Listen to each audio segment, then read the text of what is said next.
Bonjour toutes et tous. Aujourd'hui, je vous parle de l'éloquence verbale, la prise de parole en public.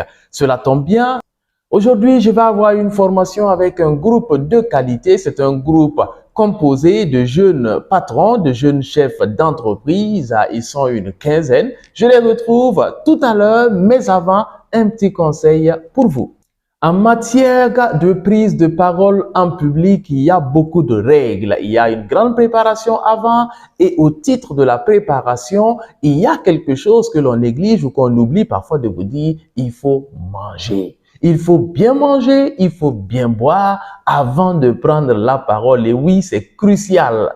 Prendre la parole en public requiert beaucoup d'énergie. On dépense beaucoup parce qu'il faut parler, parfois pendant 1 heure, parfois pendant 2, parfois un peu moins, c'est sûr, mais le stress aidant, eh bien, on dépense énormément d'énergie. Alors, il faut prendre des forces avant d'y aller. Il y en a, quand ils ne mangent pas, il y a le ventre qui fait un gargouillis et pendant que vous parlez, on entend des bruits qui sont pas très intéressants. Ce n'est pas bon. Il faut donc prendre le temps de manger correctement, de boire correctement, c'est-à-dire bien s'hydrater avant d'aller devant les gens pour prendre la parole.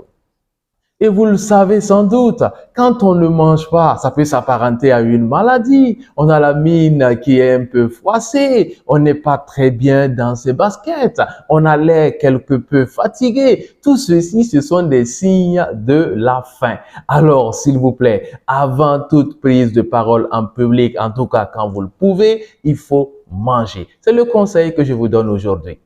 À cela, je dois ajouter que vous devez boire et avoir une bouteille d'eau à côté, sait-on jamais. Parce qu'avec le stress, on peut avoir la gorge qui s'enroue, n'est-ce pas? On peut se mettre à tousser, n'est-ce pas? Eh bien, il faut avoir une petite bouteille d'eau à côté pour, voilà, rafraîchir un peu la gorge, pour redonner un peu de mou à la voix. Et puis, hop, c'est reparti pour un tour de jeu de mots, de jeu de voyelles, de jeu de syllabes.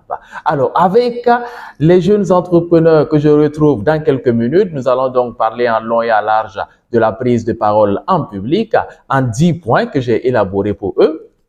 Alors, ce sera une introduction à la prise de parole. Ensuite, la gestion du stress et de l'anxiété. Très intéressant. Structurer son discours. Eh bien, là également, il faut savoir par quoi commencer. Ensuite, que développer et par quoi conclure. C'est très important.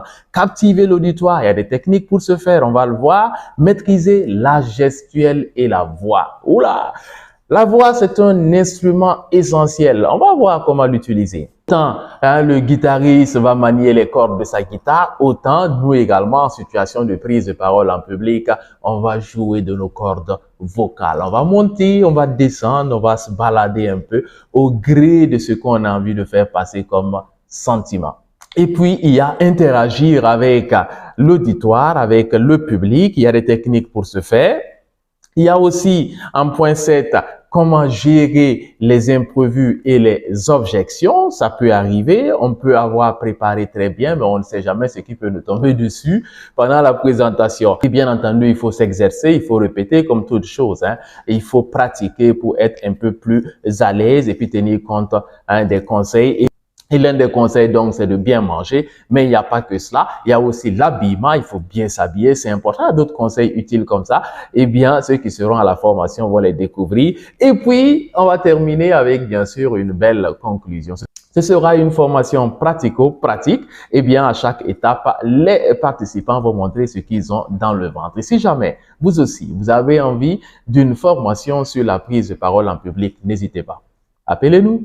À très bientôt. Et n'oubliez pas que la vie est belle et le monde merveilleux.